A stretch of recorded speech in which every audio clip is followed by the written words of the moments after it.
Okay, isang mapagpalang araw po sa inyong lahat mga kapatid. Linggo na naman po at kahit papaano, kahit sa video lang tayo po ay magkasama-sama. Ano po? Importante po, kasabay nitong mga nangyayari, hindi po nawawala yung ating spiritual life. Siyempre, yung Word of God, pinakapagkain natin, siya yung lakas natin sa bawat kinakaharap natin. Kung wala yung ating spiritual life, papaano na tayo sa mga nangyayari ngayon sa ating pong paligid. Ano po? Nagpapasalamat tayo doon sa ating fourth wave, ano po, na dumating sa atin. Salamat sa... May mga nagtataka siguro bakit fourth wave, kasi sinama ko yung sa Project Axe. So, yung iba sa atin naka fourth wave na talaga, ano po. So, salamat po muli sa Serrano family, kay Kuya Eric, kay Kuya Romel, ano po, kay Lola Linda, salamat sa inyo. Talagang naging pagpapala po kayo sa church sa panahon ito ng COVID. At sabi ko nga po, ang COVID history na eh. History na yan na kung saan ay sa tuwing mapagkukwentuhan ito ay hindi kayo malilimutan. Ganun din yung church natin na naging kasangkapan upang makapaghatid po ng mga tulong sa mga kapatid natin na nangangailangan. At sa ating inaasahan naman natin na itong ang ating probinsya ay kadideklara pa lang na GCQ na ay iinapila agad na o humingi ng rekomendasyon na ito'y maging ECQ ulit o meron ng M ngayon, at least may nadagdag na at ramdam naman natin sapagkat kanina sa Makuate Maydinyo na umikot din, so bukas na yung ilang tindahan sa Vista Mall, yung Vista Mall mismo, hindi lang yung supermarket ay bukas na, pero limitado pa rin yung mga tao. Ganun din, may mga bayan nga kaming napuntahan gaya ng Orani, halos lahat bukas, mga kapatid. So, siyempre, Zabalanga, alam natin, random natin yung higpit dyan. Kasi nandyan nga yung epicenter. So, ako po ay patuloy na umaasa na kayo po ay nasa mabuting kalagayan, sapagkat lagi po natin tatandaan ang mga minamahal ng Panginoon, hindi po niya pababayaan. Ang pinakapuunan po natin sa lahat ng ito na ating kinakaharap, dinadanas, ay ang pagmamahal ng Panginoon. Kung tayo nga, basta mahal natin, hindi natin pababayaan mga anak natin, lalo na yung ating sa langit. So, maganda po yung ating pagsasaluhan ngayong umaga na ito. May pamagat na staying positive in a negative world. Kung ang tingin natin sa mundo ngayon ay negatibo, talaga naman, I mean, sa ating physical na mata, kung titingnan natin ang mundo ngayon, parang walang maganda, parang lahat ay nakaka-discourage, kung ikaw ay umaga pa lang makikinig ka ng balita o even sa Facebook lang makakita ka ng mga bad news, lalo na kung kayo po'y mahilig sa mga international news gaya ng CNN, doon talagang pinag-uusapan lahat. Kaya kung hindi malakas ang loob mo, talagang mapapaisip ka. Pero sabi nga natin, itong title natin, popular po ito May mga librong na isulat dito, marami ring quotes na may kaugnayan po dito. Tingnan natin kung papaano sa gitna ng ganitong kalagayan ay manatili pa rin tayo positibo. Lalo na tayo po na nasa Panginoon. Kunin natin yung Isaiah 26 verse 3 po. Ang sabi po sa Isaiah 26 verse 3, you keep him in perfect peace. Sabihin nga po ninyo, perfect peace. Perfect peace, hindi po peace. Hindi, perfect peace. You keep him in perfect peace, whose mind is stayed on you. Tingnan nyo to, whose mind no, na ang pag-iisip ay nananatili sa Panginoon. Sino daw yung merong perfect peace? Na yung kanyang pag-iisip daw ay nananatili sa Panginoon. Alam niyo, talagang ang pag-iisip lang yung kung minsan ay nagugulo. No, importante yung mind natin eh. Pag magulo na yung isip tapos na. Magulo na yung lahat. Mahirap ng para bang pakalmahin, kaya dito sinabi, yung mga merong perfect peace, sila pala yung merong pag-iisip na lagi ay nasa Panginoon. Because, ang sabi, He trusts in you. Siyempre, yung nagtitiwala sa Panginoon, palaging naka-focus sa Kanya. Sa gitna po ng mga nangyayari ngayon sa mundo, sabi nga natin, puro negative. Lalo na kung ikaw ay sumusubaybay sa bilang ng mga, kung ilan na ba yung nagpositibo sa buong mundo, ilan na yung namatay. Kasi sa ibang balita po, nandun po yung global, yung pangkabuong bilang ng mga namatay na, nagka-COVID, at nananatili pong pinakamataas yung US, yung Amerika. Po. At sabi nga natin, madali tayong ma-discourage. At lalo na kung nabalitaan natin, tumataas yung bilang ng mga nagpopositibo, namamatay, para bang may dulot itong kaba sa atin. Ako nga, nung isang araw, mahirap talagang maunahan Isang umaga, pagbukas ko ng TV, ang pinag-uusapan sa isang balita ay yung pagkayari nito. Kasi imagine walang gumagawa sa mga factory, sa mga kumpanya, walang mga nagtatrabaho. So paano na yung supply ng pagkain? Kaya maraming mga eksperto ang humukula na magkakaroon ng global crisis. Kasi nangyari na ito 1920, 1930, yung tinatawag na Great Depression, pang buong mundo rin po yun, na kung saan nagkaroon ng global recession. Halos pareho po yun Yung global recession po, yung pagbagsak ng ekonomiya, nagiging mahirap yung buhay ng tao.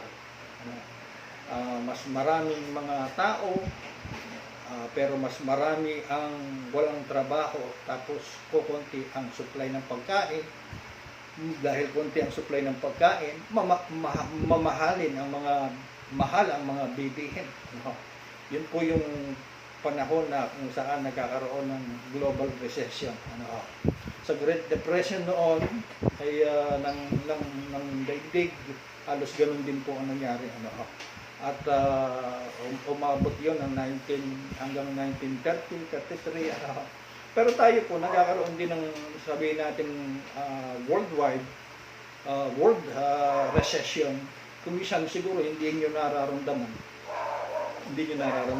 Dahil hindi tayo mahilig makinig ng balita. Hindi natin alam, basta alam lang natin parang mataas yung bilihin ngayon, parang mahal, parang hindi umaabot ang pera natin ngayon. Dati umaabot, hindi natin alam ng dahilan, pero ramdam natin. Sabi nga, nung isang umaga, yun ang inabot kong balita na nag-expect sila ng world recession, ng pagbagsak ng ekonomiya ng buong mundo. At habang ako nakikinig, kapag idinidetalye kasi nung nagsasalita kung paano mangyayari yung pagbagsak ng ekonomiya ng lahat ng bansa ngayon, nakaupo lang ako mag-isa at nakikinig, nanonood. Sabi nga, pag di mo nabantayan yung heart mo na unahang kaumaga pa lang, mag-iintindi ka. Buti na lang ay kaagad-agad ay ibinaling ko yung aking faith sa Panginoon. Hindi, yan ang sinasabi ng mundo, yan ang sinasabi ng mga nakakakita sa physical na sitwasyon. Pero iba yung life ng mga anak ng Diyos na kung saan meron tayong merong spiritual na mundo na kung saan andon yung supply natin hindi nakikita. Habang pinapaniwalaan natin, ay lalo naman nating nararanasan. Amin ho ba? No. Kaya kung merong global recession, merong ulit mangyayaring Great Depression, ay hindi tayo sasali dyan. Hindi tayo sasali. Sila na lang po. Ano. So, ang sabi po sa lipat natin yung ating slides. Ang sabi sa Hebrews 13:9, it is good for the heart to be established by grace. Mabuti, paulit-ulit na natin ito narinig, no? Mabuti sa puso ang matatag sa pamagitan ng biyaya. Sino po ba yung, alam natin, ang biyaya ng Panginoon ay walang sukat. Hindi siya mauubusan ng biyaya sa atin. At ang biyaya niya ay hindi para sa kanya. Ang biyaya niya ay para sa tao. Ang biyaya niya ay para sa atin. At yun ay inilaan niya talaga para sa atin. So, mabuti na ang puso natin ay tumatag sa paniniwalang sa biyaya ng Panginoon. Ang biyaya ng Panginoon, anuman ang sitwasyon natin, sumasagana sa atin. Alam natin yan, lahat ay biyaya. Doon sa krus nangyari yung pagbabayad ng Panginoon. Binili niya yung lahat ng bagay, binili niya yung lahat ng bagay para sa atin. Inubos niya tayo, kaya tinatawag siyang Redeemer. Marami siyang binili. At ang pinambili niya po ay ang dugo niya, hindi dollar, hindi peso. Paano ito tinawag na biyaya? Kasi may nagbayad po para sa atin. Hindi na tayo yung nagbayad. So kung establish ang heart natin doon, sabi nga, kung naibigay yung anak, sabi sa Romans, kung naibigay yung anak, hindi kaya lalong ibibigay yung lahat ng bagay. Bigay, mga kapatid, means biyaya. So it is good for the heart talaga, na ma-establish tayo sa grace, sa biyaya ng Panginoon. At naniniwala tayong hindi niya i-hold yung kung ang anak hindi niya napigilan dahil sa pagsukdulang pagmamahal sa atin, lalo na po yung biyaya niya sa atin. Po? So, tuloy tayo, mga kapatid, di ba tayo naniniwala na a joyful heart is a strong heart. Ang masayahing puso po, ang masayahing puso po ay sigurado yung puso niyan ay malakas, matatag, matibay. Bakit po natin nasabi yan? Sapagkat simple yung sinasabi sa Nehemiah na kinote ni Paul na the joy of the Lord is our strength. Pansinin nyo to, Kaya nasabi natin, a joyful heart, it is a strong heart. Kasi mismong salita ng Diyos na nagsasabi na yung joy ng Panginoon ay ang ating kalakasan. Kalakasan natin yung galak ng Panginoon. Yung tuwa mo sa Panginoon. Kaya ito, sa buhay natin bilang mga anak ng Diyos, bilang mananampalataya, hindi dapat nawawala po yung galak sa Panginoon. Alisin niyo po yun, naku po, ang dami ng sintomas na makikita. Tatamarin ka na niyan. Kapag nawala yung tuwa mo sa Panginoon. Ako po, mga kapatid, simula nung masumpungan ko yung biyaya, yung grace, talagang parang lagi tayong bago-bago sa Panginoon. Nakala ko noon, hindi na mababalik yung dati. Diba, ang kwentuhan kapag ikaw ay matagal na sa Panginoon, minsan, ang kwentuhan ng mga matatagal ng mananampalataya, mukhang nung bago-bago kami sa Panginoon, napakainit namin. Nung bago-bago kami sa Panginoon, pumahayo kami kahit umuulan. Nung bago-bago kami sa Panginoon, para bang yung fire nila, yung lakas nila, nandun lang nung bago sila at wala na ngayon. Pero mga kapatid, hallelujah, ang galak ng Panginoon ay nasa atin para manatili. Amen ho? No. Hindi paalis-alis yan. Kaya sabi ng unang verse natin kanina, importante yung mind natin lagi sa Panginoon. No. Para magkaroon tayo, peace at joy. Magkaroon, di ba? Yung fruit ng Holy Spirit, sabi, But the fruit of the Spirit is love, joy, peace. Number 1 yung love. Number 2 yung joy. Number 3 yung peace. Yung tatlo na yan, mga kapatid. Magkakadikit po yan. Importante yan sa heart natin para tayo ay manatiling malakas, matatag dito sa habang tayo po ay nasa buhay na ito, mga kapatid.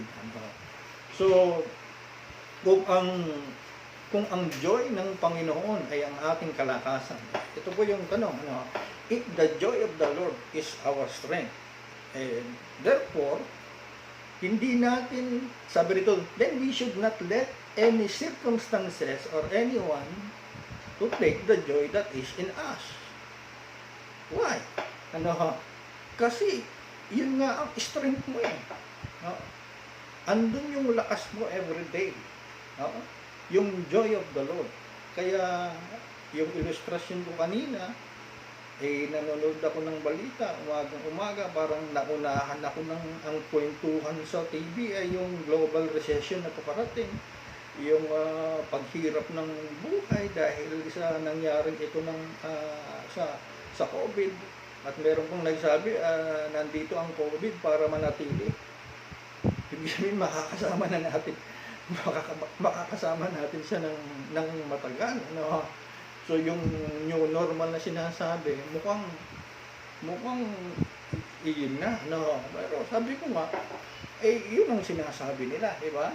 At kung ikaw papadaig yung isipan mo, talagang yung oras na yun, mawawala yung joy mo sa Panginoon. Sabi rito, we should not let any circumstances o sino pa mang magsalita, bigla may nasalubong ka, ang pangit na sinabi.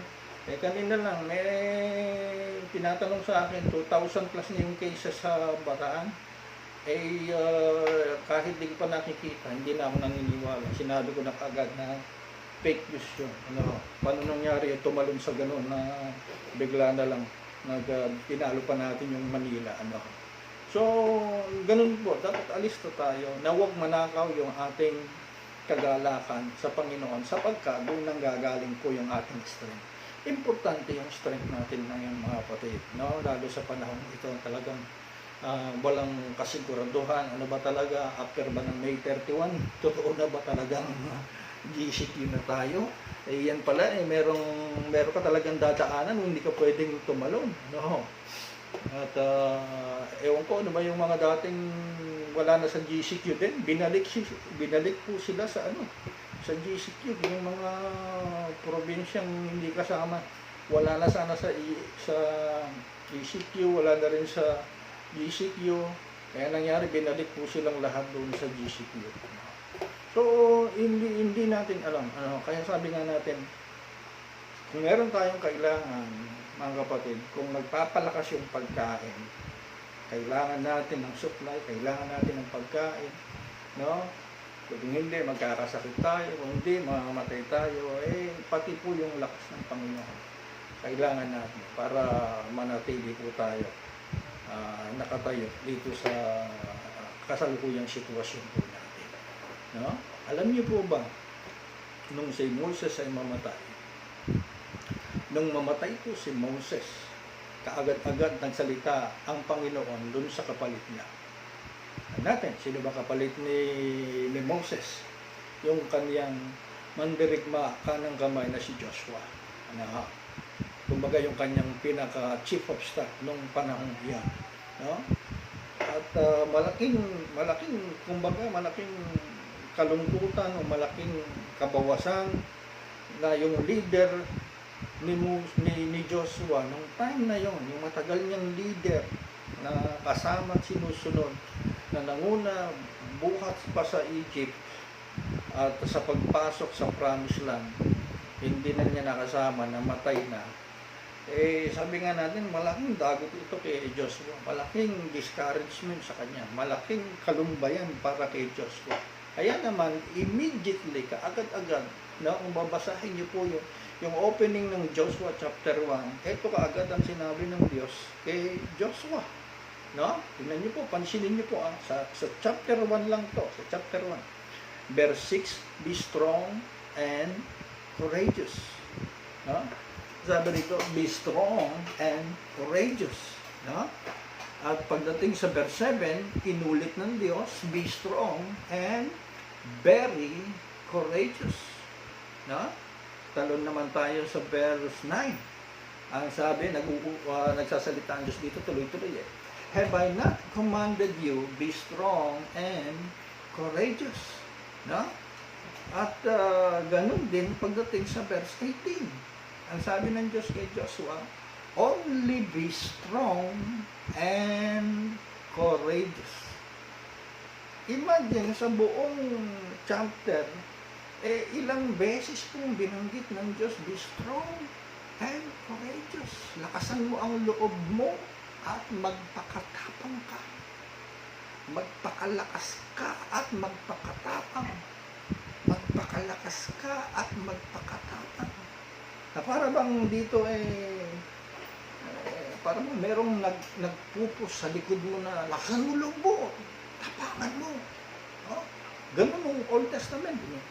Sinasabihan ng Diyos sa kanila na hindi sila iiwan, sasamahan sila ng Diyos.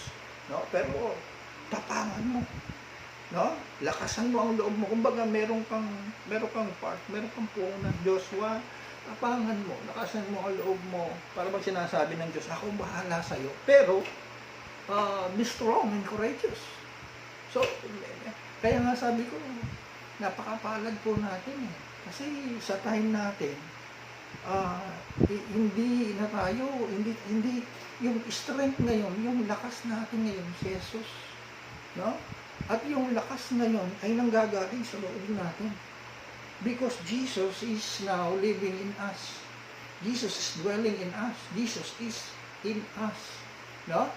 Kung si Jesus ang ating holiness ngayon, sa harap ng Diyos, siya yung righteousness natin, siya yung ating pinaka-measure, sukat ng katuwiran, ng kabanalan, ng pagiging accepted. Pati po yung strength ni Jesus, mga kapatid, andito sa atin. Jesus is our strength, mga kapatid. Jesus is our hope. Jesus is our rest. Jesus is our faith. Ang dami po niyan, siya talaga ang lahat-lahat sa atin, mga kapatid. Kaya nasabi ni Paul, hindi na katulad nitong panahon ito ni Joshua. Si Paul, kapareho natin under the new covenant, sa ilalim ng biyaya ng Panginoon, under the covenant of grace, di ba? Alam natin yan. Philippians 4:13, anong sabi diyan? I can do all things. Hindi ito nasabi ni Joshua, mga kapatid, kahit napakarami niyang kaaway o kalabang napatay. Kahit si Joshua po'y conqueror talaga. No? Magaling naman dirigma, mga kapatid. Maraming kinungkir na mga bansa pagpasok sa promised land. Pero hindi niya sinabi ito, I can do all things through Christ who strengthens me. Mga kapatid, si Paul, hindi po siya mandirigma, hindi po siya kawal. Pero mga kapatid, siya nasabi po niya, lahat ng bagay. Hindi na niya kailangan pakinggan yung sinasabi na be strong and courageous. Siya na mismo ang nagsasabi na niwala siya lahat ng bagay ngayon ay magagawa niya sa pamamagitan ni Kristo. Nasaan si Kristo? Nasa Kanya na nagpapalakas sa Kanya. Amen? No? I can do all things. No? Hindi po sinabihan ng Diyos si Paul nung tawagin siya doon sa Damascus, Paul, be strong and courageous. Hindi po. No? Pero si Paul, kahit di sinabihan ng Diyos, naniniwala siya dahil si Jesus ay nasa kanya. Si Jesus ang lakas niya. Sabi niya, lahat ng bagay ngayon ay magagawa niya sa pamamagitan ni Kristong nagpapalakas sa kanya. Amen. No. At yan pong talatang iyan, ay yan din po yung verse na pwede nating banggit-banggitin araw-araw. No? Araw-araw, pwede mo ideklara po yan, mga kapatid. Lalo na sa panahon, sa oras na para bang ikaw ay walang magagawa, ay hindi mo na alam ang iyong gagawin, ay sabihin mo, I can do all things through Christ who strengthens me. Word of God po yan, mga kapatid. At sigurado po habang binabanggit mo yan, mamaya pag-aaralan natin yung kahalagahan po mga kapatid. Pero balikan natin si Joshua. Si Joshua ay inutusang magpakatapang, magpakalakas. Alam nyo ba, sa dulo ng chapter 1, after na inulit-ulit ng Diyos na magpakalakas, magpakatapang, be strong and courageous, be strong and courageous, merong higit sa lahat na ipinagbili ng Diyos sa Kanya. Above everything, God reminded Joshua is the Word of God. So, kailangan ni Joshua ng mga bagong kaawal, kailangan ni Joshua ng maraming sibat, maraming pana, maraming kalasag, sapagkat marami pa yung kanilang mga lugar na dapat i-conquer. Pero sa ibabaw ng lahat ng mga tagubilin ng Diyos, mga kapatid, no, ay ang salita ng Diyos, ang Word of God. No? At alam din po natin ito. Ang sabi sa verse 8, this book of the law, no? This book of the law shall not, sabihin niyo sa akin, ay, Pastor, book of the law yan. Book ni Moses, malamang yung tinutukoy dyan. Yung, kasi nasa time sila, okay, given. Pero meron akong gustong bigyan diin dito. Tingnan niyo ito, this book of the law shall not depart from your mouth. Huwag malalayo sa bibig mo. But you shall meditate on it day and night. Day and night. So that you may be careful to do according to all that is written in it. No? For then, tingnan niyo resulta, you will make your way prosperous. And then you will have good success. Wow! No? Sa ibabaw ng lahat ng paulit-ulit na sinabi ng Diyos, be strong and courageous, merong ipinagbibilin ang Diyos para matiyak ni Joshua yung kasaganaan at mabuting tagumpay, good success. Kasi merong nga bad success, pero sinisiguro ng Diyos ang good success. Ano po ang ipinagbibilin? Ano po ang ipinagbibilin ng Diyos kay Joshua? No? Yung book of the law. No? Tama. Yun nga po. Yung book of the law ni Moses. Kasi under the law sila nung time na yun. No? Old Testament. Pero ang gusto kong mapansin natin dito, yung sinabing, huwag mong hayaang malayo sa bibig mo. And then you shall meditate. Ito po yung dadamputin nating salita. No? Kung paano tayo mananatiling positibong nagtatagumpay araw-araw sa paligid ng mga negatibong nangyayari po sa atin. Alam niyo ba yung salitang meditate? Alam na natin ito, pero kung minsan kailangan lang natin ulit-ulitin yung ating mga naririnig, because faith cometh by hearing and hearing. Kaya paano na kung tagal mo nang hindi nakakarinig ng Word of God, kumusta na yung faith mo? So the word meditate, sabi na meditate, i-meditate mo Diyos day and night. In Hebrew, yung salitang meditate ay haga. At ang ganda ng kahulugan nito. Kasi akala natin yung salitang meditate ay bulay-bulay. Kasi sa Tagalog talaga, ano yan ano ba yan? Bulay-bulay, muni-muni, bulay-bulay, muni-muni. Yun po yung mga kahulugan sa Tagalog nung meditate. Pero ang layo, mga kapatid. Ang layo sa Hebrew, haga. No? Because haga, mga kapatid, sa Hebrew, which means to utter or matter. Under your breath, to utter. To utter. No? Sabihin. No? Or matter, under your breath. Under your breath. I-stop muna tayo. Meron akong gustong under your breath. Alam niyo bang si Adam, nung mula sa putik ay ginawa siya ng Diyos. Kumpleto na siya. Meron na siyang kumpleto na. Mata, ilong, lahat. Kumpleto na. Pero hindi pa siya buhay. Wala pa siyang buhay. Iba na lamang nung siya'y hingahan ng Diyos. Yung breath ng Diyos, hiningahan siya sa atin. Pansinin niyo yung word na nakuha ko po ito sa kanta. Pansinin niyo yung salitang Yahweh. Yah. Actually, ano lang daw yan, YHWH, hindi mo talaga mabibigkas. Pero mga kapatid, yung pagbigkas kay Yahweh, subukan niyo pong banggitin, sabihin Yah. Yah. Parang ano siya talaga, breath, buhay, Yahweh. So, sabi rito, yung salitang, kaya kapag, ibig sabihin nito, yung, di ba sabi ni Jesus, ang mga salitang sinasaysay ko sa inyo ay pawang mga espiritu at buhay. Yes, hindi mo nakikita. Ang sabihin ni Jesus na paupuin ng mga tao o merong isda, hindi mo pa nakikita, pero nagmamanifest. They are spirit. No? Yung salita ng Diyos, spirit, mga kapatid. Kaya napakahalaga na ito'y lumalabas sa bibig natin. No? So, sa madaling salita, mga kapatid, in other words, when yung ibig sabihin pala ng meditate, when you meditate on God's word, you speak forth or confess His word instead of just giving it mental asset. Kasi alam niyo po,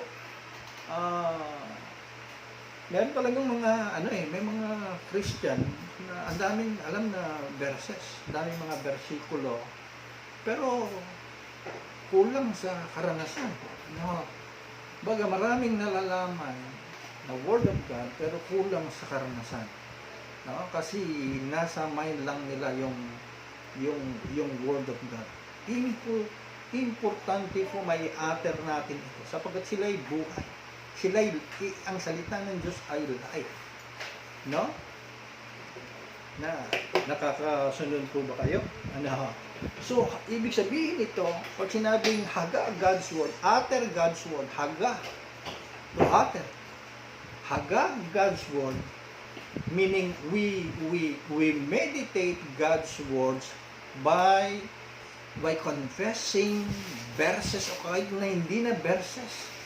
Yung katulad na lang ng verse na yun, alam mo yung kahulugan, kahit di mo sa ulado yung verses, no? Ay sinasaysay mo, kino-confess mo doon sa sitwasyon mo, doon sa area na pinapaniwalaan mo, makaka-breakthrough ka, you utter God's word doon po, mga kapatid. For example, ang sitwasyon mo nga ay parang hopeless na. Hindi mo na alam kung ano ang gagawin mo bukas, sa makalawa, hindi mo na alam sa kalakukuha ng ipagkain, you utter God's word in your situation na pinapaniwalaan mo. Because sabi nga natin, ang word of God, yun ang breath of God, mga kapatid, yun ay spirit at sila'y buhay. Gusto mo, pag sinabing buhay, nagmamanifest, nararanasan. They are life. Hallelujah. So, haga, pag sinabing haga God's word, no? Utter God's word, meaning we meditate God's words by confessing verses, o kahit na hindi siya verse, naniniwala kayo, yun ang kahulugan niya, doon sa area na pinapaniwalaan mong makaka-breakthrough. At madalas yan, mga kapatid, sa sitwasyong hindi maganda, doon ka mag-speak ng God's word. At paniwalaan mo yung God's word na yon na buhay ay makikita mo. No? At sa dulo nung pangako ng bilin ng Diyos na Joshua, huwag mong kakalimutan yung book of the law, at ang sabi, meditate it day and night, no? Para magkaroon ka na ang dulo po noon, no? Ang dulo po ay magkakaroon ka ng kasaganaan at mabuting tagumpay. Wow, no? Yun lang. sinigurado ng salita ng Panginoon na yung kasaganaan at ang mabuting tagumpay ay makakamtan when you utter God's word. So mga kapatid, kung kapos ka ng tinapos, kapos ka ng kaalaman, kapos ka ng karunungan, kapos ka sa tingin mo, kapos ka ng talento, o para bang wala kang kaya, hindi ka masyadong nakapag-aral, wala kang skills, mga kapatid, meron pang paraan para ikaw ay maging prosperous at magkaroon ng mabuting success, no? Yung salita ng Panginoon, yung word of God, hindi ka ipapahiya. Hindi ka ipapahiya ng salita ng Panginoon. Yan tawag ng truth. No? Napansin nyo ba, kahit yung mga nasa gobyerno, Bible pa rin ang ginagamit para manumpa. No? Because they believe, hindi sila habang nakapatong yung kamay nila sa Bible, no, ang simbolo nun huwag kang magsisinungaling kasi ayan, nakapatong ang kamay mo sa truth. Kahit sila ay naniniwala ang Bible ay truth. Ang Biblia ay katotohanan. Hindi pwedeng magsinungaling. So, meron ng isang mama, kwento tayo, meron isang mama na salesman siya. At dahil bago-bago sa kumpanya, kaagad-agad na problema siya.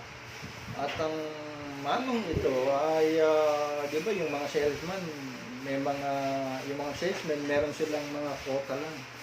No? Kailangan makabenta sila ng ganito karami, sa ganitong panahon lang. Diba? 3 months, 2 months, 4 months, dapat makaganito sila. Alam niyo ba na itong mamang ito ay dumating sa punto na nawalan siya ng pag-asa. Tingin niya wala ng paraan para siya ay mag-success doon sa kanyang pagiging salesman. Pero alam niyo, ibinaling niya yung sarili niya sa pagkukot ng mga verses. At ang palagi niyang kinukot, mga kapatid, itong nasa Proverbs 3, 9, and 10. Wala tayong magagawa, di ba? Ang sabi diyan, honor the Lord with your possessions, and with the first fruit of all your increase. So your barns, parang yung mga kamalig, will be filled with plenty.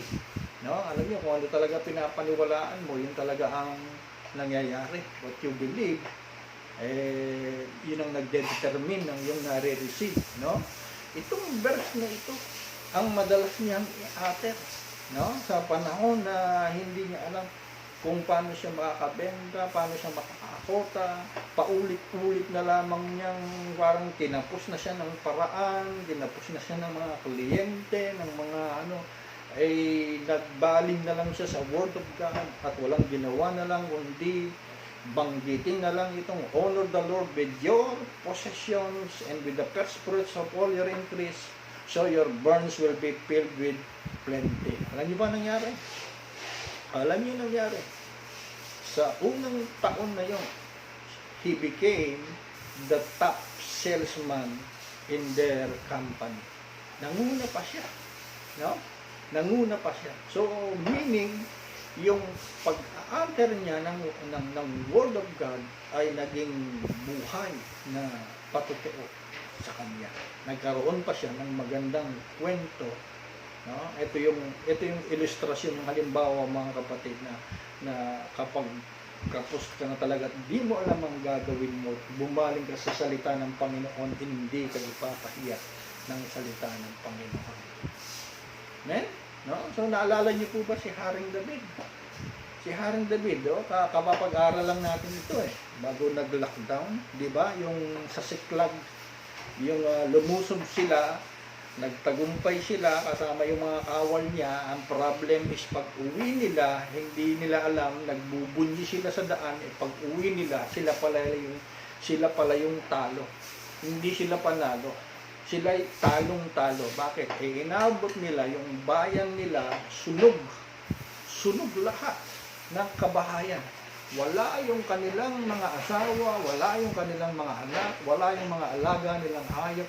Lahat ng, kumbaga ang siklag naging patag, na pulbos, patag po yung siklag, walang natirang nakatayo, at lahat ng kawal ni David ay nanangis, di ba? Pinag-aralan natin yan.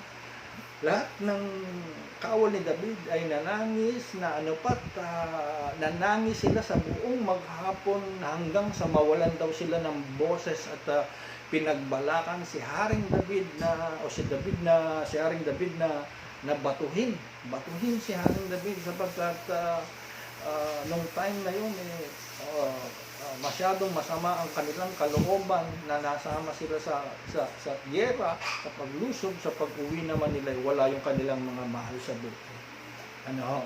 So kung iisa-isahin natin, yung nangyari kay David, number one, his possession had been burned. Lahat ng tinatangkilik niya, sunog. Asawa, wala. Wala yung kanyang mga asawa. Alam ko, dalawa yung asawa ni David dito. At ang mga anak ng kanyang mga tauhan ay nabihag. At mismong tauhan niya, yung mga mismong kawal niya, ang bala, batuhin na siya. So, sabi natin dito, nothing positive sa situation ni David. Walang positibo. Kahit saan niya igala yung kanyang paningin nung time na yon, kahit saan niya igala yung paningin niya sa bahay niya, sa mga ari-arian niya, sa mga alaga niya, sa kawal niya, walang positibo. Ang lahat sa paligid ay negatibo. Ang lahat sa paligid niya ay negatibo. Pero ang ganda po, sa unang Samuel 30 verse 6, ang sabi diyan, and David was greatly distressed for the people spake of stoning him. Nag-uusap na talaga, nagbatuhin na siya. Because the soul of all the people was grieved, every man for his sons and for his daughters. Pero ang ginawa ni David, ayun po, ang ginawa ni David, but David encouraged himself, kanino? In the Lord, his God. Kahit saan niya igala mga mata niya, discourage siya, walang positibo, ang lahat ay negatibo. Ginawa na lang ni David, pinalakas niya ang loob niya, encourage himself in the Lord. Si David po mga kapatid, sabi natin dito, David was in a situation where everything in the natural, para bang nagsasalita yung sunog ng bahay, nagsasalita yung mga kulungan wala nang hayop, nagsasalita yung kanyang ari-ari ang sunog, mga kapatid. Kung itong mga yung sitwasyong ito, yung nasa paligid niya, para bang nagsasalitang be discouraged and dismayed. Wala nang pag-asa. Wala nang pag-asa. Sa natural, ito yung pwedeng marinig ni David. Wala na. Wala na. But David encouraged himself in the Lord. Minsan, ganyan tayo mga kapatid. Niisip natin lahat. Wala nang positive. Sa nangyayari ngayon, wala nang positive. Diba? Paano na? Tayo. Kung ang may mga dating trabaho na walang trabaho ngayon, ay nawawalan ng pag-asa, paano na kung ikaw na wala naman talagang trabaho? Na minsan lang nagkakatrabaho. Diba? Ganon magsalita ang sitwasyon natin. Paano na? But David encouraged himself. Alam niyo po, tatawag si Haring David dito, tatawag niya yung sacerdote doon sa templo. And David took a word from the Lord and began to encourage himself. Tinanong niya rito ang Panginoon kung lulusob ba sila at kung aabutan ba nila yung kalaban. Alam niyo, sagot ng Panginoon, abulin mo, maaabutan mo. Kaya nag-abul sila at naabutan nga nila. No? Tingnan niyo, lahat negatibo na. Pero pinagtagumpay pa rin siya ng Panginoon. No, well, dito eksperto ang Panginoon. Sabi ko na naniniwala tayo ang COVID-19 hindi padala ng Panginoon. No? Hindi padala ng Panginoon, hindi judgment ng Panginoon. Pero hindi, sabi ko ng mga nakaraan, hindi ito susolusyonan ng Diyos magitan ng supernatural na magic ba na isang araw magigising ka, wala ng COVID. Hindi po gano'n. No? Sabi ko nga sa mga nakaraan natin mensahe, pinagre-reign tayo ng Diyos dito sa mundo. Pinaghahari tayo. So pagharian natin yung COVID. No? Of course, ang wisdom, ang knowledge, kung paano yan pagtagumpayan sa magitan ng pag-iisip ng mga vaccine sa natural na paraan, ay nanggagaling pa rin sa Diyos. Ating karunungan, no, mga kapatid. No? Pero ang sinasabi natin dito, mga kapatid, itong nangyayari ngayon sa ating paligid, titingnan po natin, kayang tapusin ito ng Diyos na ang ending ay maganda. Lagi ko po sinasabi yan. Eksperto ang Diyos na tapusin ang isang pangyayari sa ending nito. Hindi siya ang author ng COVID-19. Hindi siya ang may kagagawan.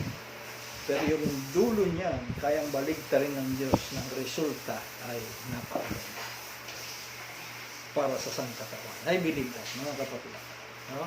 Punong-puno, napakayaman ng Bible ng istoryang ganun. Joseph, diba? Daniel, no? Ang daming mga kasaysayan sa Bible na kung saan pumasok sa hindi magandang pangyayari yung mga lingkod ng Diyos, pero ang ending pagkaganda-ganda, mga kapatid. Kaya maniwala po tayo, mga kapatid, yung sinasabing laging may liwanag sa dulo ng tunnel, ay hindi, mga kapatid, palaging meron na. Wag lang gabing lumabas. So, pwede nating, sabi ko rito, well, how long, no? Gano'n naman katagal, pastor, no? Tayo mag-a-utter ng God's Word. Itong minsan, ginagawa ko na nga yan. Parang wala pa din. Mga kapatid, huwag tayong bibitiw. No? Sabi nga natin, yung sila Abraham, naghintay ng 25 years bago dumating yung answered prayer, yung kanyang anak. No? The answer is simple, mga kapatid. You stand on the Word of God and His promises until you're encouraged and it works. Minsan kasi ina-utter lang natin pero hindi tayo nai-encourage. No? Pero kapag naramdaman mo na hanggang sa ma-encourage ka, mga kapatid, huwag ka titigil. Hanggang sa mismong yung i-encourage ka nung lumalabas sa bibig mo. Yung mismong ina-utter mo ang mag-i-encourage sa'yo. Yun ang sinasabi ko natin. So in short, mga kapatid, don't quit. Sabihin ng Diyos kay Joshua, meditate it day and night, don't quit. Utter God's word. No? Ito po ay buhay at hindi ka ipapahiya nito. No? Si Peter din, maganda example siya, di ba? Palagi na nating pinag-aaralan dito nung lumakad siya sa tubig. No? Sabi niya, sinasabi ng marami, si Pedro lumubog kasi inalis niya yung mata niya sa Panginoon. Tama lahat yun. Si Pedro lumubog kasi yung mata niya na ibaling niya doon sa malakas na hangin at saka sa alon. Pero tingnan po natin, mga kapatid. Ang sabi ni Peter, na makita niya si Jesus lumalakad sa tubig. Lumalakad sa tubig si Jesus. At nakita ni Pedro, sabi niya, Lord, kung talagang ikaw yan, Lord, if it is really you, if it is Di ba natakot sila eh? Natakot po sila. Kala nila multo. No? Kala nila multo. Pero nagsalita ang Panginoong Hesus, sabi niya, huwag kayong matakot, ako ito. Pero sabi ni Peter, siguro talagang gabi eh. No? Tapos nasa gitna sila ng dagat. No? Tapos makakita ka ba naman ng lumalakad? Siyempre si Jesus nakadamit na mahaba noon. Diba? Kaya natakot sila, sabi nila multo. Diba? Pero nasabihin ni Jesus na ako ito, huwag kayong matakot. Ang sagot ni Pedro talaga, Lord, if it is really you, kung talagang ikaw yan, no? Tell me. If it is really you, tell me to come to you, walking on the water. No? Hindi po, sabi ni Pedro, parang humihingi ng paalam si Peter na kung talaga ikaw yan, Panginoon, sabihin mo, pumunta ako sa iyo, sabihin mo, parang pahintulutan mo ako, magsalita ka, sabihin mo, ako pumunta sa iyo, sabihin mo, you utter, parang ganoon, no? Na para kay Peter, mahalaga yun eh. Ikaw ang magsabing, pumunta ako diyan, walking on the water, not swimming. No, not swimming, hindi she said, but walking on the water. You tell me. No? You tell me to come to you walking on the water. Ano? So, ang sagot ng Panginoon, mabilis. Yes, come. Yes. Come. Jesus said. O yun na, di ba? Come. Nagsalita ang Panginoon ng yes, tapos come pa. Ano ha? So, mga kapatid, si Pedro, no? Nilabas niya yung paa niya sa bangka, humakbang sa tubig, at naglakad, no? Papunta kay Jesus. Nakalakad. Wala na po nakaulit nito. Lahat may daya na. Ano ho? Si Peter lang. Ano ho? Of course, bukod ang Panginoong Hesus, si Pedro lang talaga ang nakalakad sa tubig. Mga kapatid. But when he saw, ito na yung problem na alam natin, di ba? But when he saw the strong, when he saw the strong wind and waves, he was terrified and began to sink. Nagsimula siyang lumubog kasi wala na yung mata niya, nasa malakas na hangin at nasa malalaking alon na yung kanyang mata. So, he began to sink. Kung sabi siya, Matthew 14. No? Aralin natin ang buong sitwasyon. Tingnan natin. Diba, while Peter walking on water, andun na yung strong winds and strong waves. Yet, nakakalakad po siya. Diba? Andun na eh. Ano, ibig sabihin nandun na talaga yung strong winds at saka strong waves. No? At siya'y nakakalakad. No? Bakit siya nakakalakad? Kahit na malakas ang alon, kahit malakas yung hangin, matataas ang alon, bakit siya nakakalakad? No? Because his eyes is on Jesus. His eyes is on Jesus. Nakakalakad siya. Diba? Pero nandun na. Talaga yung alon. Saka yung hangin na malakas. No?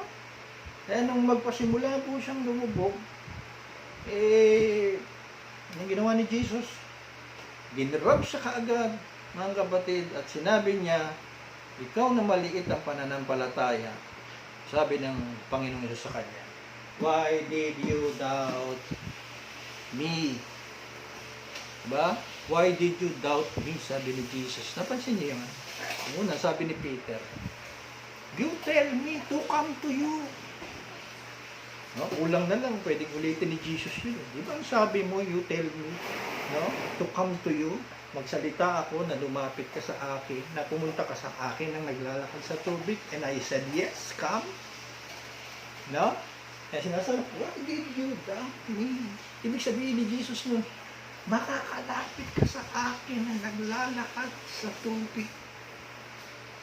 Hanggang makaabot ka sa akin, makakalakad ka sa tubig. Nakita niyo po? Amen? Ano? As soon as Peter got his eyes off,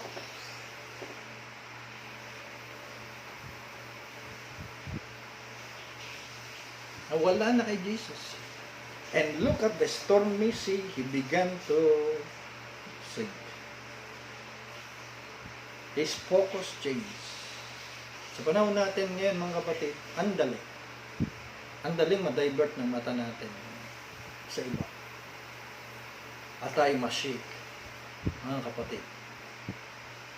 No? Anong title natin ulit? Staying positive in a negative world. Nakita natin. No? Mula kila Joshua, kila Haring David, kay Peter, isa lang yung sinasabi. Yung mind natin, lagi talaga sa Panginoon, mananatili tayong positibo. Kahit na puro negatibo na yung nangyayari sa paligid. No? So, si Peter kasi, instead of focusing on the promise of Jesus to come. Instead of focusing on the promises of Jesus to come, nalimutan niya yung come. Now, Peter focused on the circumstances. And that is why he began to sink. He began to sink. Ganun pala yung mga kapatid. Kaya, laban lang, mga kapatid. Ano man yung parang kung minsan umaagaw ng ating atensyon, ng ating mga damdamin, ng ating isipan, para tayo maguluhan, no? Para tayo panghinaan, mga kapatid, huwag tayong bibitiw. At the best way para hindi ka bumitiw talaga is you utter talaga. Huwag mo lang isip-isipin, kundi ilabas mo sa bibig mo. No? Because if you can maintain your focus on Jesus and His Word in the midst of a storm, you can walk on the water of circumstance. Wow. Lalakaran mo lang yung sitwasyon yan na hindi maganda. Amen? Lalakaran mo lang. Ibig sabihin, mga kapatid, dadaanan mo lang yan.